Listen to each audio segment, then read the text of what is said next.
안녕하세요, 썰밤 구독자 여러분. 저는 환갑을 넘긴 평범한 여자입니다. 늘 사연을 듣기만 하다 처음으로 이렇게 글을 써보는데요. 익명의 힘을 빌어 제 인생에서 가장 충격적이었던 일을 얘기해 보려고 합니다. 마지막에 기막힌 반전이 나올 예정이니 꼭 끝까지 들어주세요. 그럼 시작해 보겠습니다. 흔히 과부라고 하죠. 아들이 겨우 5살일 때 남편이 갑작스럽게 세상을 떠나는 바람에 저는 어린 아들을 혼자 키워야 했어요. 돌이켜보면 제 인생에서 제일 힘든 시절이었죠. 남편이 남겨준 작은 구멍가게 하나로 생계를 겨우 유지하면서 아들을 대학까지 보냈거든요. 한 푼이라도 더 벌어보겠다고 새벽부터 밤늦게까지 거의 24시간 가게를 운영했죠.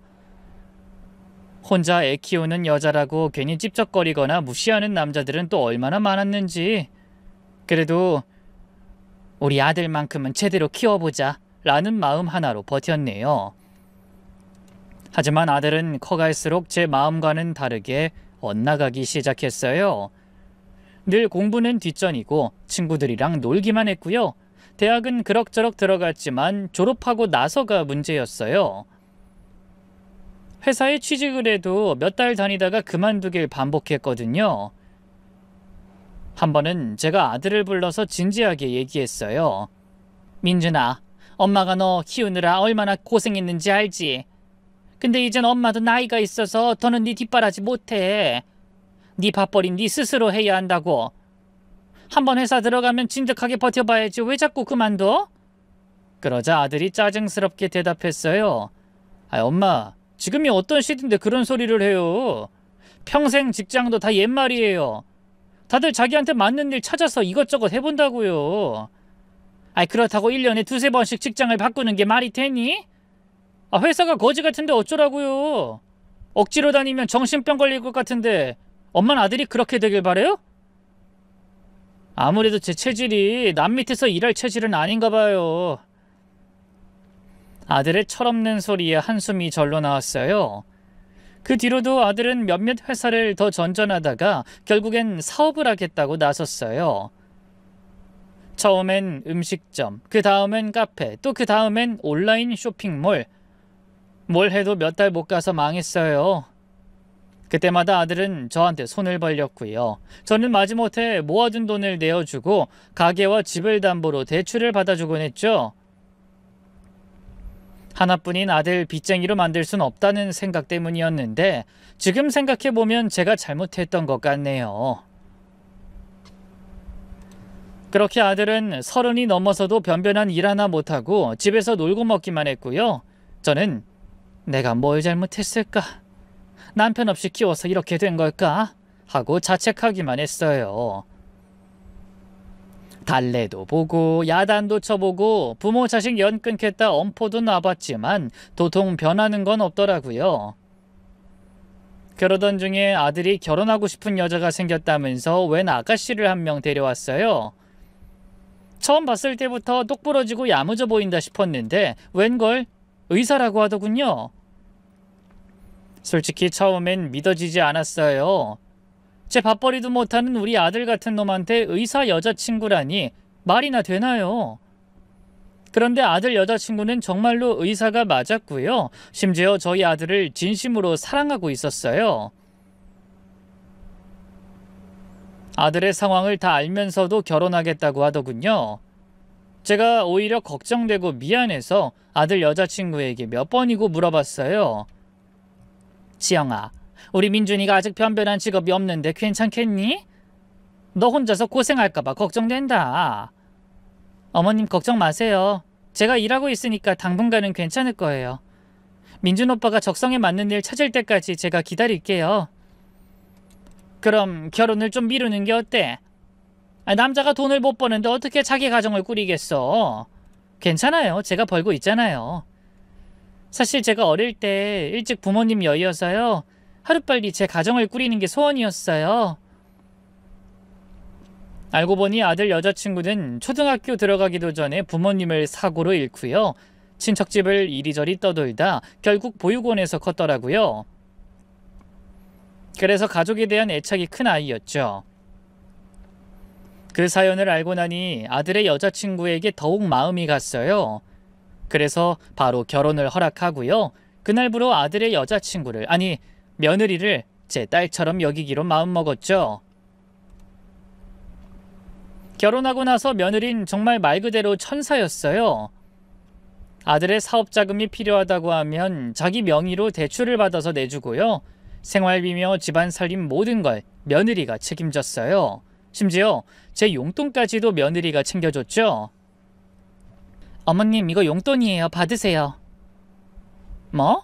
용돈은 무슨 용돈? 내가 가게는 접었어도 소일거리고 이런저런 부업하고 있어. 그러니까 따로 용돈 같은 거 챙겨줄 필요 없다. 에이, 저 고아인 거 어머님도 아시잖아요. 이렇게 엄마한테 용돈 챙겨줘 보는 게 제 소원이었어요. 아무 말 말고 받으세요. 많이 못 넣었어요. 이걸로 친구분들하고 커피라도 한 잔씩 하세요. 아들 장가 보내고 혼자 지내는 저를 며느린 늘 마음에 걸려했어요. 그래서 아들보다도 더 저를 살뜰하게 챙겨주곤 했죠. 그런 며느리한테 늘 고맙고도 미안한 마음이 컸어요. 아들이라도 변변한 놈이었으면 몰라요. 아들은 결혼 후에도 집에서 놀고 먹기만 하는데 며느리만 고생하고 있으니까 너무 죄스러웠어요. 그래서 아들한테 얼른 직장을 구하라고 쪼아보기도 했는데요. 아들은 늘 그렇듯 들은 채도 하지 않았네요. 그래서 제가 대신 아들 집에 가서 반찬도 만들어 놓고요. 빨래며 청소 같은 집안일도 해놓곤 했어요. 며느리가 조금이라도 덜 힘들었으면 하는 마음에서 말이죠. 하지만 그런 애미 마음도 몰라주고 아들은 결혼한 지 3년 만에 또 사고를 쳤어요. 사업병이 도져서 온라인 쇼핑몰 사업을 한답시고 며느리 명의로 거액의 대출을 받은 거예요. 그것도 며느리 몰래 서류를 위조해서 말이에요. 며느리가 그 사실을 알게 된 건 은행에서 대출금 연체 통지서가 날아왔을 때였어요. 놀란 며느리가 제게도 이 사실을 알렸고요. 저 역시 전혀 몰랐던 사실에 아들을 추궁했는데요. 아들은 바로 납작 엎드리더군요. 죄송해요, 엄마. 제가 미리 말씀드리려고 했는데. 나한테 미안해할 게 아니지. 어떻게 지영이 몰래 지영이 앞으로 대출을 받아? 아들이 그제야 며느리에게도 머리를 조아렸어요. 여보, 내가 잘못했어. 근데 나도 언제까지 집에서 놀고 먹을 순 없잖아. 우리 애기도 가지려면 내가 얼른 성공해야 하는데 이번엔 진짜 될 것 같아서 그래. 그래도 이건 아니지. 나한테 미리 상의라도 했어야지. 알아, 내가 잘못했어. 근데 이번 사업은 정말 확실해. 대박날 아이템이라니까. 당신 빚 1억쯤 금방 갚을 수 있을 거야. 하지만 결과는 뻔했어요. 몇 달 후 그 사업도 망했고 며느린 또다시 혼자서 그 빚을 갚아야 했죠. 저는 며느리가 너무 불쌍했어요. 지영아, 정말 미안하다. 우리 민준이가 또 이런 짓을 해서. 괜찮아요, 어머님. 제가 알아서 할게요. 아니야, 이건 너무 큰 돈인데 나도 뭐라도 해서 돈을 보태마. 아니에요, 정말 괜찮아요. 다행히 제가 의사라서 돈은 남들보다 많이 버니까요. 며느린 그렇게 말했지만 어떻게 그걸 며느리 혼자 다 갚으라고 하나요? 저는 급하게 식당 설거지 일과 건물 청소 일을 시작했고요. 그렇게 번 돈을 전부 며느리한테 붙였어요. 물론 며느린 절대 받지 않겠다고 했지만 제가 억지로 안겨줬네요. 하지만 아들은 여전히 정신을 못 차린 상태였고요. 또 한 번 사업이 망한 뒤로 오히려 며느리에게 짜증스럽게 구는 일이 많아졌어요. 뭐 어디 가서 점을 봤는데 며느리가 자기 운거기를 다 잡아먹는다고 했다나요? 기가 막혀서 정말. 제 아들이지만 너무 한심했네요. 며느리가 벌어주는 돈으로 먹고 살면서 무슨 배짱으로 그런 소리라는 건지 이해가 안 됐네요. 그래서일까요? 시간이 갈수록 며느리의 표정도 점점 어두워졌어요. 예전처럼 밝게 웃는 일이 줄어들고 함께 있을 때도 가끔 멍하니 있더군요. 지영아, 너 괜찮니? 어디 아파? 아니에요, 어머님. 괜찮아요. 그냥 좀 피곤해서요. 병원 일이 그렇게 바쁘니? 일도 좋지만 네 건강도 챙겨야지. 네, 그럴게요. 걱정 마세요. 며느린 그렇게 말했지만 어떻게 걱정이 안 되겠어요? 그래서 없는 돈 긁어 모아 며느리 보약도 지어줬어요. 아들은 또 며느리만 챙긴다면서 볼멘 소리를 했지만 들은 채도 하지 않았네요.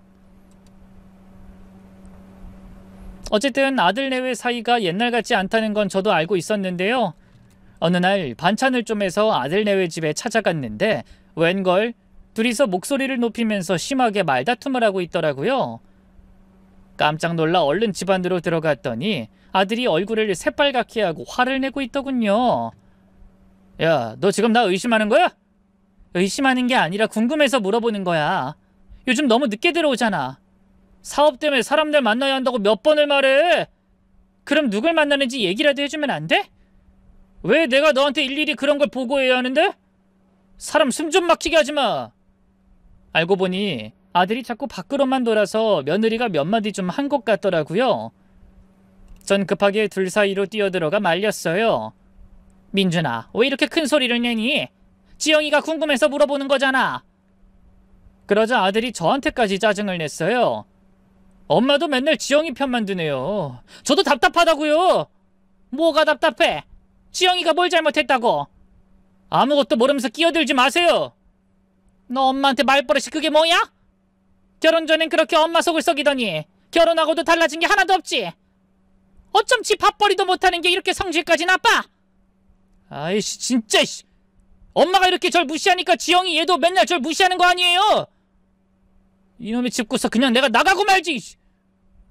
아들은 버럭 고함을 지르더니만 그대로 집 밖으로 나가버렸어요. 며느린 그런 아들을 붙잡지도 않고요. 그저 모든 걸 놓은 사람처럼 허망한 표정만 짓고 있더군요. 그때 예감했던 것 같아요. 어쩌면 며느리가 아들에 대한 마음을 접을 수도 있겠다는 걸. 솔직히 그런 며느리를 말리고 싶었는데요.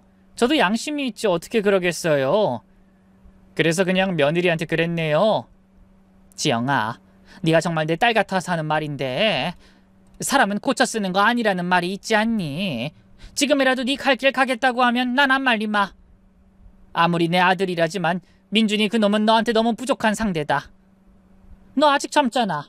얼마든지 새로 시작할 수 있어. 어머님 죄송해요. 제 진심 어린 말에 며느리도 울먹거리며 고개를 숙였어요. 그로부터 한 달쯤 지났을까요? 갑자기 아들이 눈이 퉁퉁 부은 채로 절 찾아왔어요. 엄마, 지영이가 이혼하자고 해요. 뭐? 이혼? 놀랐던 것도 잠시. 어느 정도 예상했던 일이기에 저는 금세 마음을 가라앉혔어요. 하지만 아들은 어쩔 줄 몰라 하더군요. 갑자기 왜 저러는지 모르겠어요. 저랑 더 이상 못 살겠다고 이혼하자고 하는데 어떡해요? 어떡하긴 뭘 어떡해. 지금까지 네가 한 짓 생각해보면 당연한 거지. 제가 뭘 했다고요? 엄마가 걔 좀 말려봐요. 저 지영이 없이는 못 산다고요. 아들이 울면서 저한테 매달렸어요. 그런 아들을 본 건 정말 오랜만이었죠. 엄마, 도와주세요. 지영이가 엄마 말이라면 들을 거 아니에요. 제발요. 네? 너희 둘 일인데 내가 왜 나서? 그렇게 진작에 잘하지 그랬냐? 진짜 엄마 이런 순간에도 지영이 편만 드는 거예요? 전 그렇게 아들이 이혼당할 줄 알았는데요. 웬걸? 아들은 뒤늦게 정신이 들었던 걸까요? 갑자기 완전히 다른 사람이 돼선 며느리에게 잘하지 뭐예요? 아침 일찍 일어나서 며느리 밥 차려주는 건 물론 퇴근 전까지 저녁도 미리 준비해두고 빨래도 개어놓고 정말 180도 달라진 모습이었죠. 무엇보다 며느리한테 언제 모질게 굴었냐는 듯 다정하게 굴더군요. 여보, 나 진짜 진심으로 반성하고 있어. 내가 당신한테 그렇게 못되게 굴면 안 됐던 건데 제발 나한테 한 번만 더 기회를 주면 안 될까? 소 잃고 외양간 고치는 시기였지만 며느리가 워낙 가족에 대한 애정이 갈급했기 때문일까요?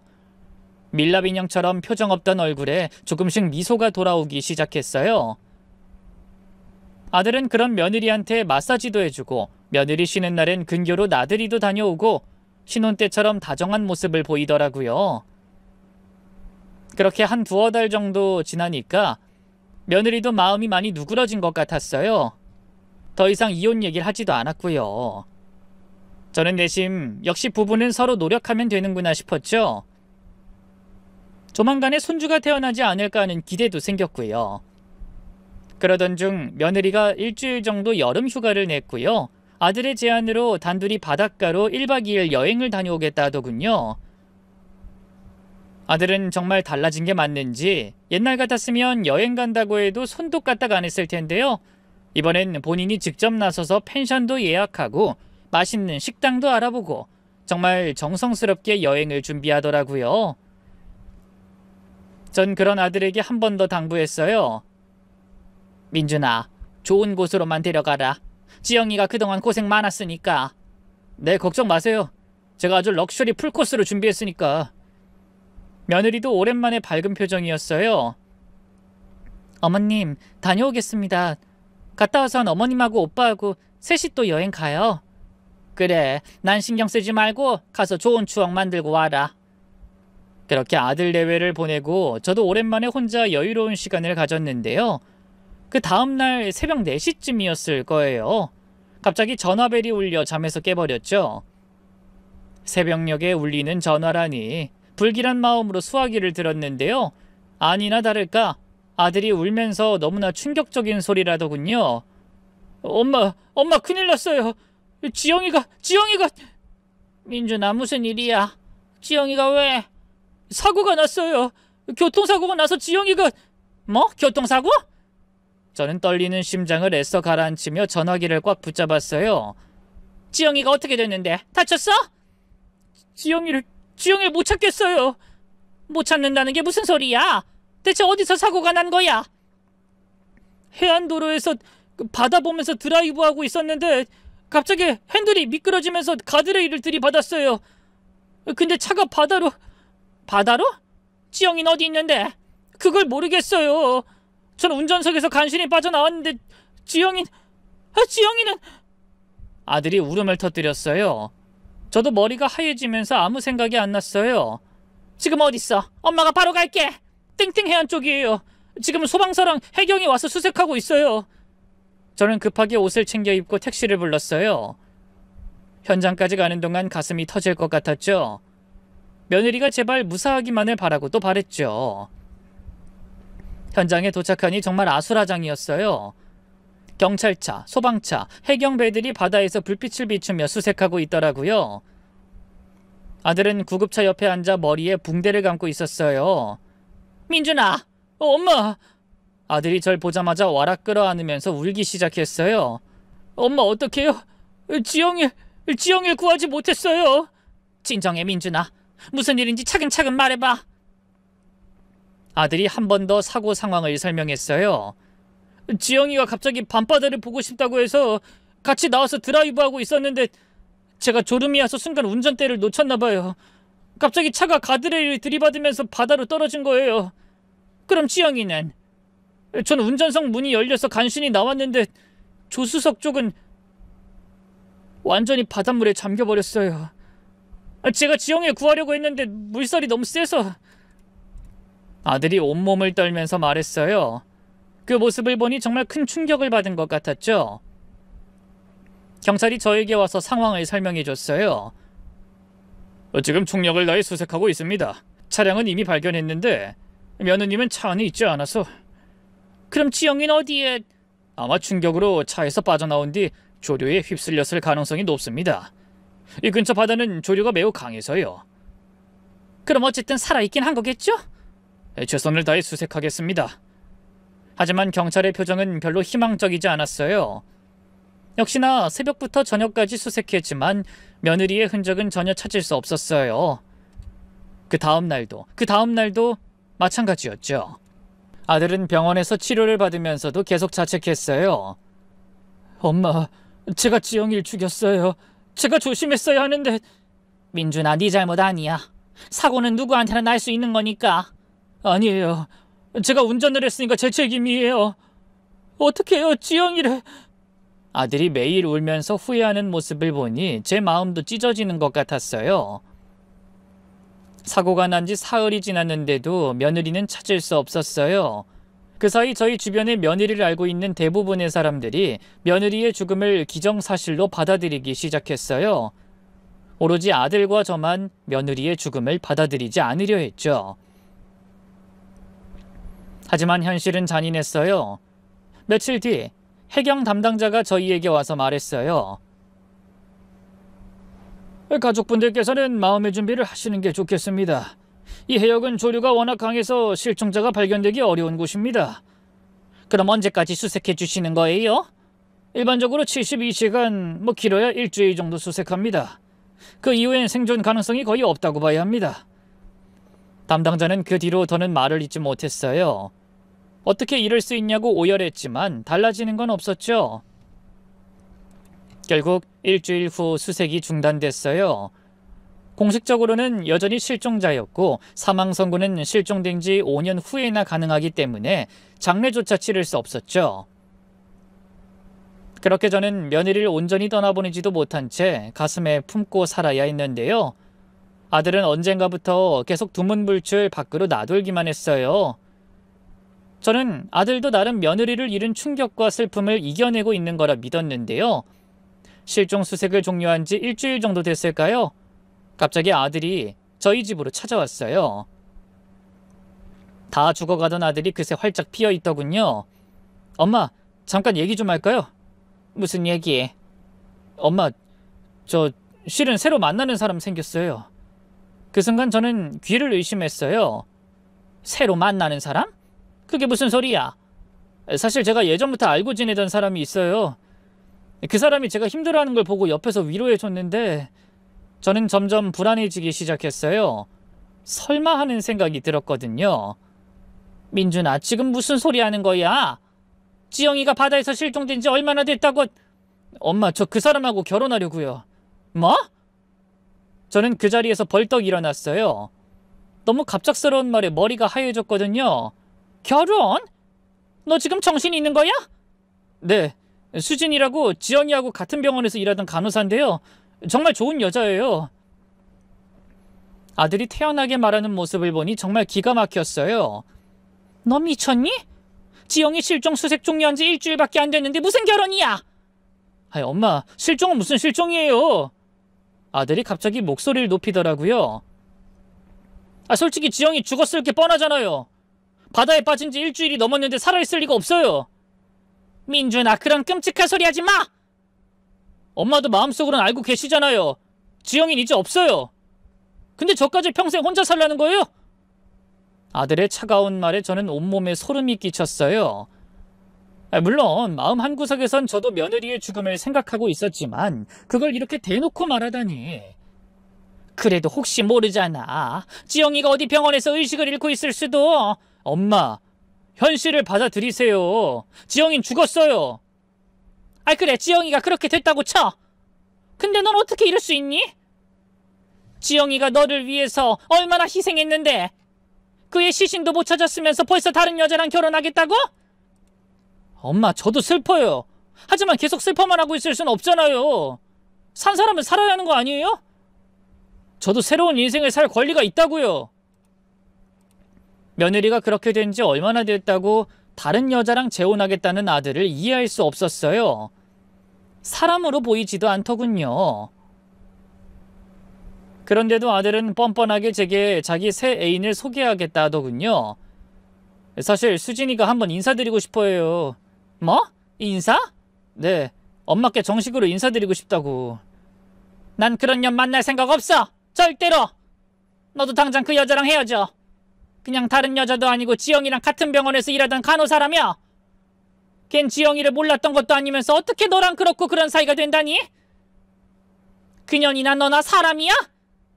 하지만 아들은 제 격렬한 반대에도 불구하고 새 애인과 계속 만나는 것 같았어요. 며칠 뒤 제가 며느리 유품이나 정리할 생각으로 아들네 집에 들렀는데요.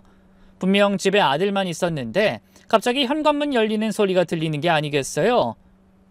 저는 바보 같지만 혹시 며느리가 돌아왔을까 하는 기대로 놀라서 돌아봤는데요.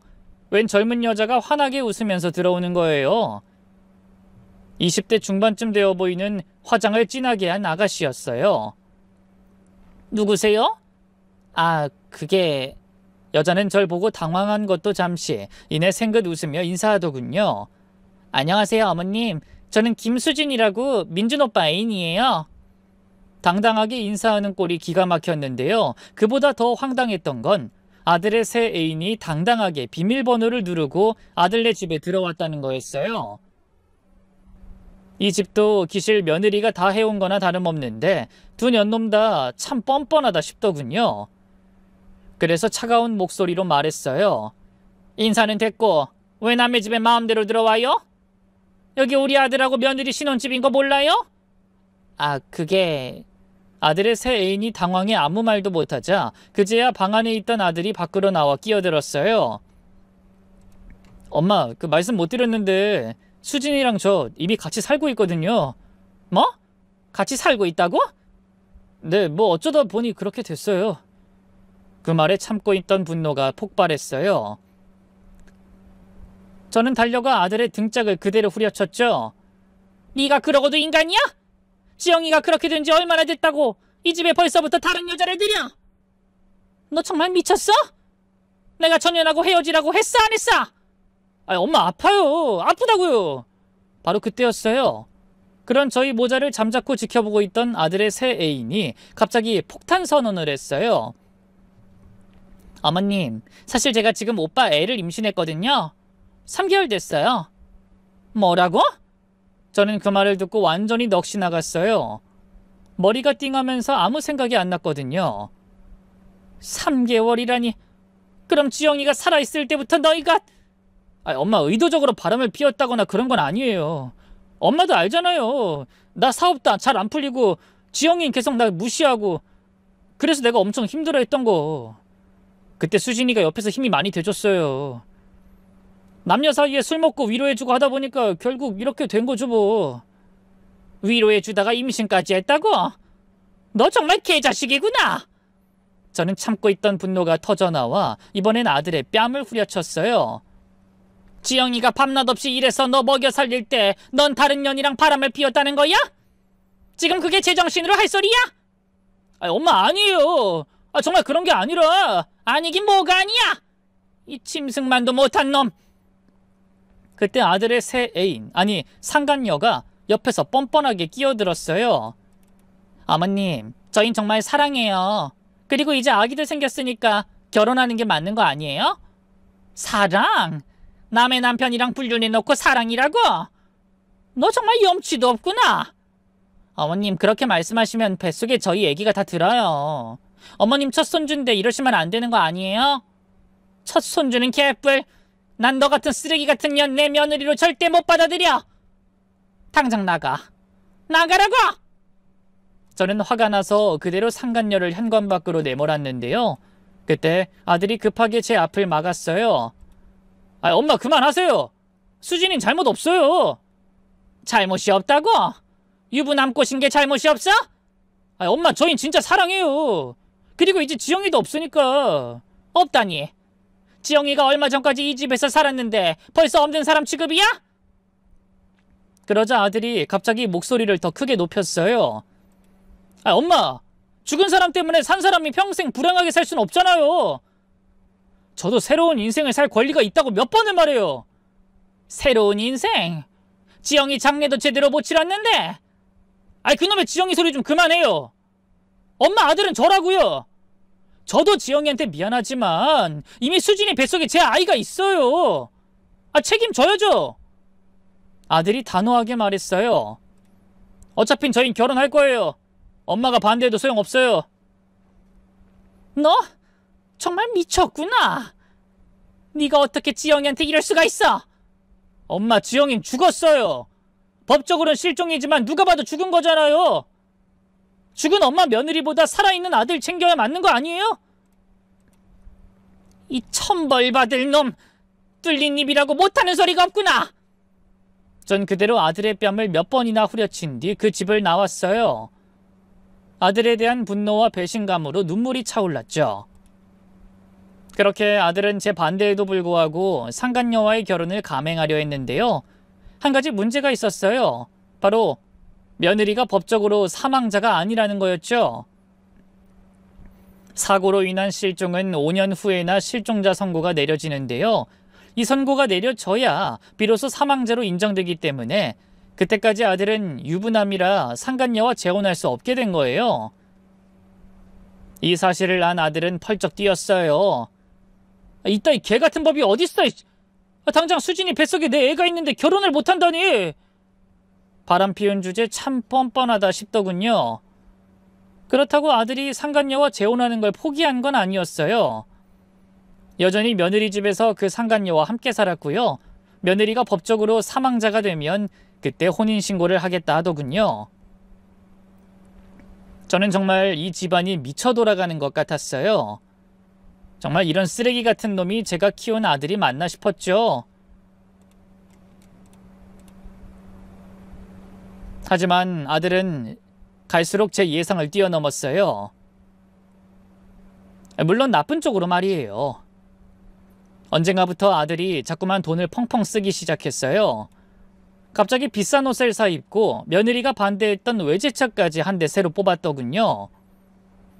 저는 놀라서 물었어요. 민준아, 이 차는 어디서 난 거야? 아, 이거요? 할부로 샀어요. 할부? 네가 지금 무슨 일을 한다고 이런 비싼 차를 사? 아, 엄마 걱정 마세요. 곧 돈 들어올 게 있으니까. 상간녀도 마찬가지였어요. 명품 가방을 들고 다니고 비싼 화장품을 잔뜩 사더라고요. 심지어 며느리가 혼수로 해온 가구와 가전들까지 새 걸로 싹 바꿨더군요. 저는 점점 불안해졌어요. 상간녀도 임신 후 바로 병원에 사직서를 냈더만 대체 둘이 무슨 돈이 있다고 이렇게 펑펑 쓰는 건지 이해가 안 됐거든요. 결국 참다 못해 아들을 붙잡고 캐물었는데요. 돌아온 대답은 너무나 충격적이었어요. 엄마, 뭐가 걱정이에요? 지영이 사망 선고 확정되면 지영이 돈이랑 보험금 다 저한테 넘어올 텐데. 뭐? 보험금?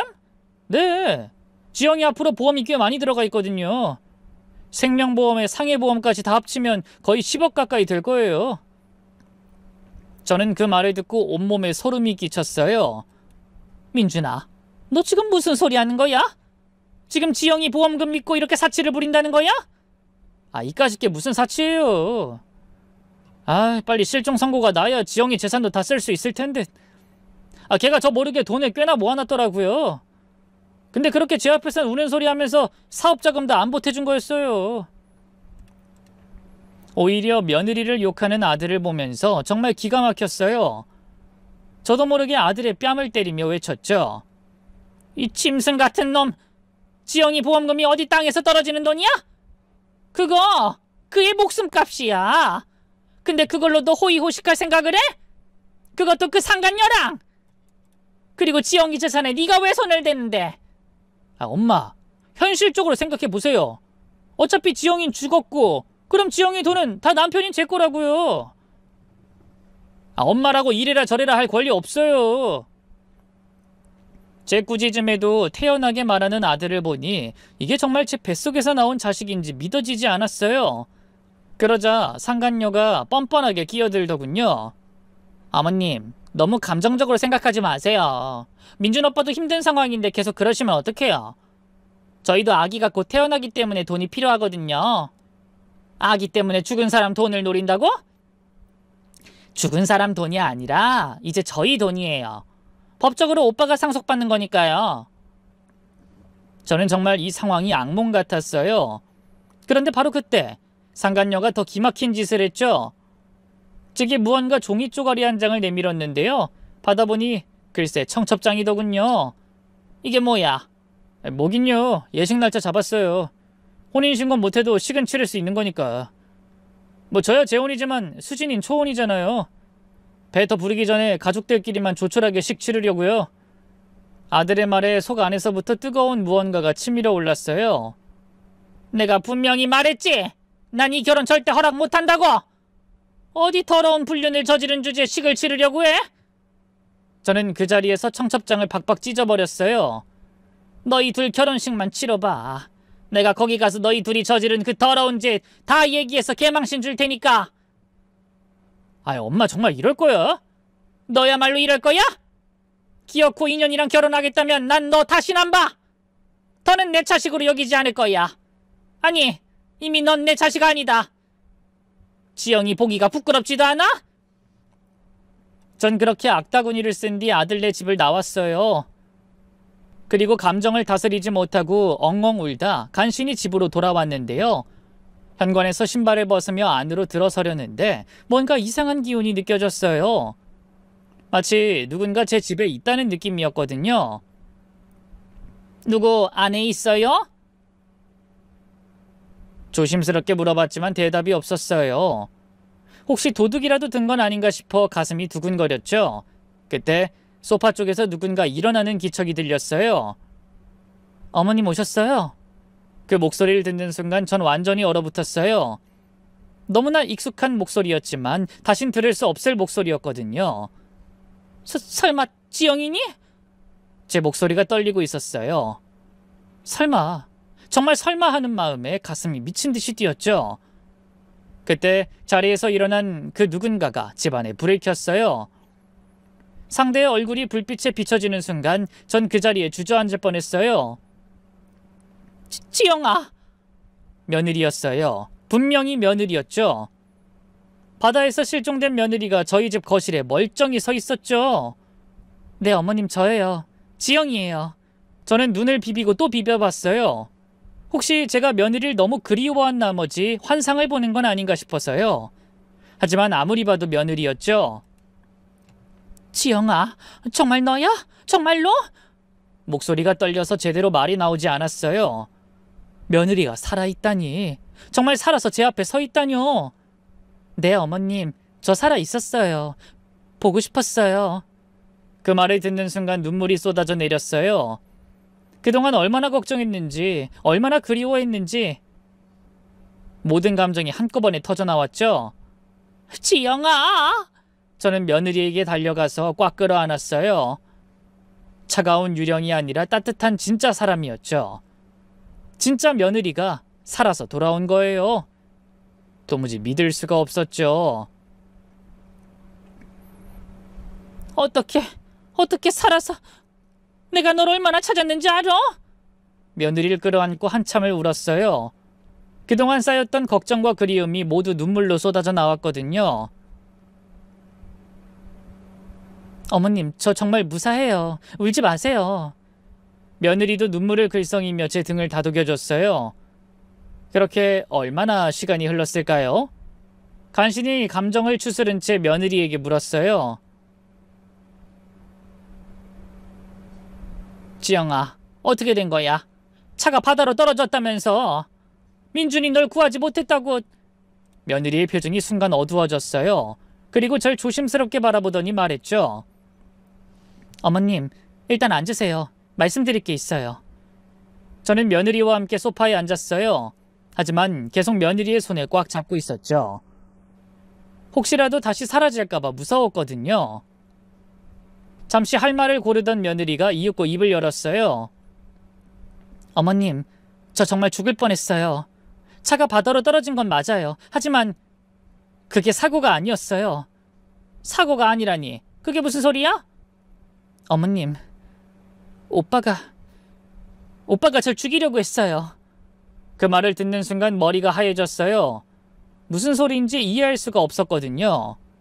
지영아, 그런 말 함부로 하는 거 아니야. 민준이가 왜 너를... 어머님, 저도 처음엔 믿고 싶지 않았어요. 하지만 분명해요. 며느리의 눈에서 눈물이 흘러내렸어요. 그날 여행 가자고 할 때부터 이상했어요. 오빠가 그런 적이 없었거든요. 그리고 차에서도 계속 이상하게 행동했어요. 어떻게? 자꾸 제 안전벨트를 더 꽉 조여주면서 절대 풀지 말라고 했어요. 그리고 해안도로로 가면서 점점 속도를 높이는데 그때 오빠 얼굴을 봤는데 정말 무서웠어요. 며느리가 몸을 떨었어요. 완전히 다른 사람 같았어요. 눈에 광기가 서려 있었어요. 그리고 갑자기 핸들을 오른쪽으로 확 꺾으면서... 설마 일부러? 네, 분명히 일부러였어요. 사고가 나기 직전에 오빠가 저한테 뭐라고 했는지 아세요? 저는 숨을 죽이고 며느리의 말을 들었어요. 지영아, 미안해. 정말 미안해. 어쩔 수 없었어. 라고 했어요. 그러면서 차가 가드레일을 들이받고 바다로 떨어졌거든요. 제 온몸에 소름이 끼쳤어요. 정말 제 아들이 며느리를 죽이려고 했다니 믿을 수가 없었죠. 그럼 넌 어떻게... 저는 안전벨트가 꽉 조여져 있어서 빠져나오지 못했어요. 아무래도 오빠가 제 벨트에 무슨 장치를 한 것 같아요. 어쨌든 차가 바닷물에 잠기면서 의식을 잃었고 그대로 죽는 줄 알았는데요. 눈 떠보니 병원이더라고요. 다행히 어떤 어부가 절 발견해서 구해줬거든요. 그럼 왜 그동안 연락을... 어머님, 저 기억을 잃었었어요. 머리를 다쳐서 몇 주 동안 제가 누군지도 몰랐어요. 병원에서 신원불명 환자로 치료받고 있었거든요. 이런 일이 실제로 일어날 수 있나 싶었어요. 며느리가 혼자서 얼마나 무섭고 힘들었을지 절로 두 눈에 눈물이 다시 차올랐죠. 그럼 언제 기억이 돌아왔어? 일주일 전에요. 간병사님이 TV를 틀어놨는데 우연히 제 실종 소식이 나오는 걸 봤거든요. 그때 갑자기 모든 기억이 돌아왔어요. 며느리의 표정이 더욱 어두워졌어요. 기억이 돌아온 후부턴 또 다른 지옥이었어요. 절 죽이려 한 오빠를 용서할 수 없었거든요. 그래서 사설 탐정을 고용해서 오빠 뒷조사를 했어요. 대체 왜 저를 죽이려고 했는지 너무 궁금해서. 근데 조사 결과가 너무 충격적이었어요. 오빠가 저희 병원 간호사랑 바람이 났더라고요. 심지어 임신까지 시켰고요. 저를 죽이려고 한 이유도 알게 됐어요. 제 보험금과 재산을 노리고... 전 그제야 모든 퍼즐이 맞춰지는 기분이었어요. 아들이 며느리가 이혼 얘기를 꺼내자 갑자기 태도가 확 달라진 것부터 며느리가 실종된 이후 돈을 펑펑 썼던 것까지, 그래도 여전히 마음 한구석엔 설마 하는 마음이 남아있었어요. 제가 배 아파 낳은 아들이 그렇게까지 인간 말종은 아닐 거라는 믿음을 갖고 싶었던 것 같아요. 지영아, 혹시 확실한 증거라도 있어?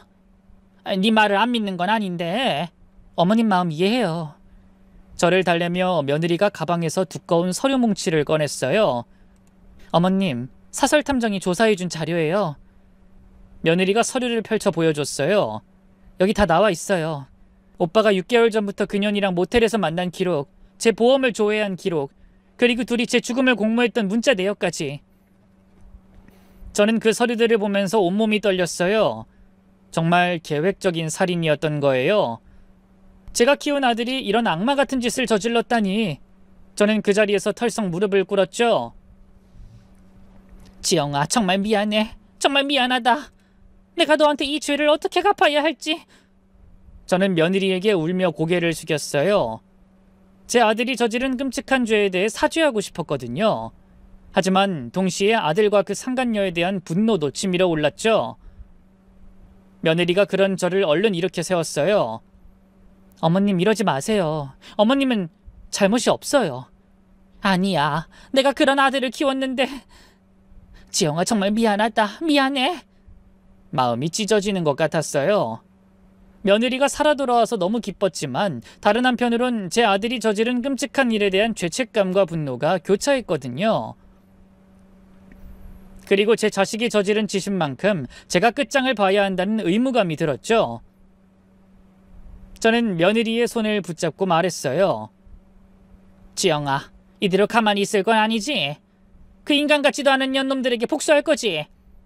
제 말에 며느리가 잠시 망설이다 이내 고개를 끄덕였어요. 그 순간 저는 결심했죠. 비록 제 아들이지만 이런 악한 짓을 저지른 인간은 제대로 된 처벌을 받아야 한다고요.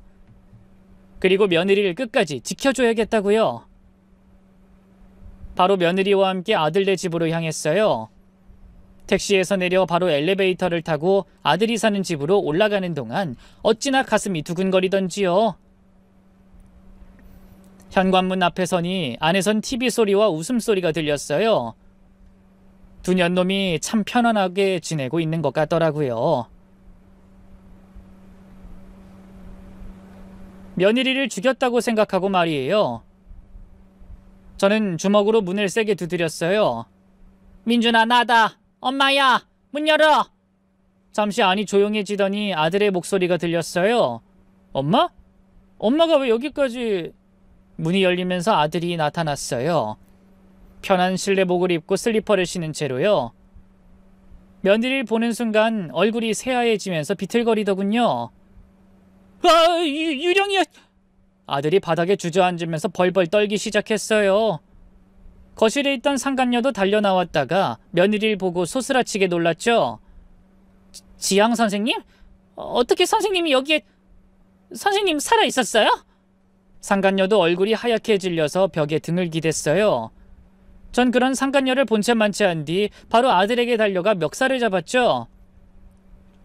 유령은 무슨 유령이야, 이 나쁜 놈아! 네가 저지른 끔찍한 짓 내가 지영이한테 다 들었어! 어떻게 네 손으로 지영이를 죽일 생각을 해? 엄마, 아니에요. 저는... 뭐가 아니야! 네가 지영이 죽이려고 한 거 다 알고 있어! 아들이 당황해서 고개를 저었어요. 그런 말 누가 했어요? 전 정말 모르겠어요. 사고였어요. 정말 사고였다고. 그러자 며느리가 천천히 아들에게 다가갔어요. 여보, 그동안 나 없이 잘 살았나 봐? 얼굴에 살이 피둥피둥 올랐네. 지영아, 나는 일부러 그런 게 아니야. 난 널 어떻게든 구하려고. 거짓말하지 마. 손바닥으로 하늘을 가린다고 하늘이 가려질 것 같아? 며느리의 차가운 목소리에 아들이 더욱 떨기 시작했어요. 아니야, 그런 게 아니라 사고였어. 정말 사고였다고. 사고? 그럼 사고 나기 직전에 왜 나한테 미안하다고, 어쩔 수 없다고 말했어? 그 말에 아들의 얼굴이 더욱 하얘졌어요. 변명할 말이 없었던 거죠. 그건 내가 운전을 잘못해서 미안하다는... 거짓말하지 마. 그리고 왜 내 안전벨트만 더 꽉 조였어? 왜 날 구하려고 하지 않고 혼자만 차에서 빠져나왔어? 며느리가 하나하나 따지자 아들은 점점 말문이 막혔어요. 그러자 상간녀가 옆에서 끼어들었죠.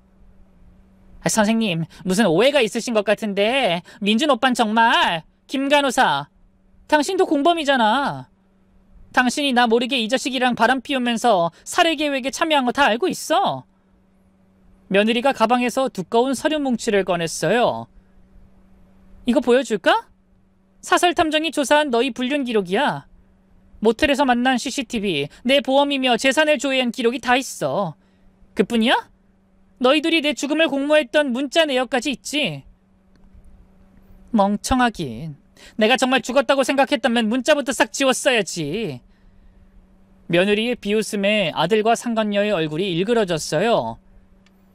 아들은 더 이상 무마할 수 없다는 걸 알았는지 갑자기 화를 내기 시작했죠. 그래, 맞아. 내가 너 죽이려고 했어. 근데 뭐 어쩌라고? 민준아! 저는 아들의 고백을 듣고 온몸이 떨렸어요. 막상 아들이 시인하자 눈앞이 새하얘지더군요. 네가 어떻게 그럴 수가 있어? 내 배에 타고 난 자식이 이렇게 끔찍한 놈이었다니! 엄만 몰라. 내가 얼마나 초라하게 살아왔는지. 지영이 돈으로 먹고 살면서 얼마나 비참했는지 알아? 아들이 자포자기한 채로 모든 걸 털어놨어요. 결혼하고 한 번도 행복한 적이 없어. 언제 어디서나 의사 마누라 덕보고 사는 기둥서방 취급을 받았다고? 그렇다고 네 마누라를 죽일 생각을 해? 그럼 어떡해? 참고 살려고 했는데 괘씸하게 나더러 이혼하자고 했잖아. 주변에서 의사의 못난 남편 데리고 사는 대단한 여자라고 떠받들어주니까 주제도 모르고 나한테 이혼하자 소리를 한 거 아니야? 아들의 고함에 며느리가 코웃음을 쳤어요. 그래서 날 죽이려고 한 거야? 고작 그따위 이유로? 그래, 평생 나 무시하고 산 대가는 받아야지. 널 죽이고 네 재산으로 수진이랑 새로 시작하려고 했어. 너랑 달리 수진인 날 진심으로 아끼고 사랑해줬거든. 저는 그 말을 듣고 완전히 돌아버릴 것 같았어요. 내 아들이지만 어쩜 이렇게 뻔뻔할 수 있는지. 며느리가 더는 안 되겠다 싶었는지 핸드폰을 꺼냈어요. 그리고 바로 경찰에 신고했죠. 아들이 당황해서 그런 며느리에게 달려들려고 했는데요. 제가 재빨리 옆에 있던 화분을 들어 아들에게 던졌어요. 맞진 않았지만 아들은 놀라선 뒤로 나동그라졌죠. 엄마 뭐하는 거야? 미쳤어? 엄마 친자식은 나라고 몇 번을 말해. 친자식은 무슨. 오늘부로 넌 내 아들 아니다. 너같이 짐승만도 못한 놈 난 자식으로 둘 생각 없어. 엄마 지금 진심으로 하는 말이야? 그래. 아들과 제가 언성을 높여 다투는 사이 상간녀가 살금살금 도망치려 했어요. 하지만 며느리가 재빨리 그런 상간녀의 머리채를 잡았죠. 어디 가려고? 너도 공범이잖아. 상간녀가 울면서 빌기 시작했어요. 선생님, 전 정말 몰랐어요. 민준 오빠가 시키는 대로 한 거예요. 같이 공모한 게 증거로 다 남아있는데 모르긴 뭘 몰라. 더 할 말 있으면 경찰서 가서 하시지. 며느리가 차갑게 말하자 상간녀는 더 이상 변명하지 못했어요. 잠시 후 경찰이 도착했고 아들과 상간녀는 바로 경찰에 연행됐죠. 수갑을 찬 아들을 보니 여러모로 복잡한 심경이 들었어요. 하지만 제가 한 짓에 후회는 없었네요. 며느리가 그런 제 속을 알기라도 한 듯 말없이 손을 잡아줬죠. 이후 아들과 상간녀는 바로 검찰에 넘겨졌고요. 지리한 재판 끝에 각각 징역 7년과 3년의 실형을 선고받았어요. 아들은 법정에서 억울하다며 울부짖었지만 전 아무 감정도 느끼지 못했어요.